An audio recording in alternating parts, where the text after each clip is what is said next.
Sony తిన్నావా లేదా? First తిను, తిన్నాక పని చెయ్యి. నీకు మంచం తెచ్చేసిన, మంచం మీద వండుకో. నాకెందుకు సార్ మంచం? మేడం చూస్తే ఊరుస్తుందా? ఊరువనే ఊరువది.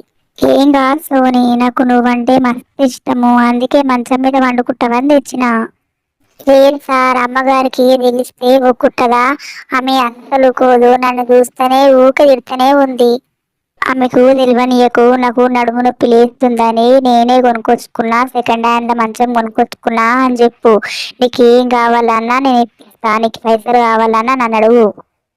ఏమో సార్, మా ఆయన నాకు ఇట్లా ప్రేమగా చూసుకుంటే ఎంత మంచిగా ఉంటది. మా ఆయననేమో మస్తు తాగుతాడు, కొడతాడు నన్ను బాగా. సారుని చూస్తుంటే మా ఆయనే గుర్తుకొస్తున్నాడు. మా ఆయన నాకు ఇట్లా మంచిగా ఉంటే ఎంత మంచిగా ఉంటుండే, నన్ను ప్రేమగా చూసుకుంటే ఎంత మంచిగా ఉంటది అనిపిస్తుంది. సోనీ ఉన్నవానే, ఏం చేస్తున్నవే? తిన్నవా లేదా? ఇంకా పని అయిందా? పెద్దమ్మ, నాకైతే ఈ రోజు మస్తు సంతోషంగా ఉన్నది. మా సార్ నాకు మంచం ఇప్పించిండు, పైసలు ఎన్నంటే అన్ని ఇస్తా, నువ్వేం టెన్షన్ పడకంటుండు. నన్ను మంచిగా చూసుకుంటుండు మా సారు. మా సారు చూస్తే నాకు దేవుళ్ళలాగా కనిపిస్తుండే పెద్దమ్మ.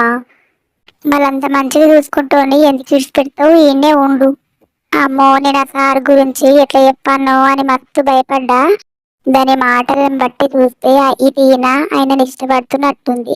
నేను ఈయన పైసలు బాగా గుంజు చూళ్ళ దగ్గర.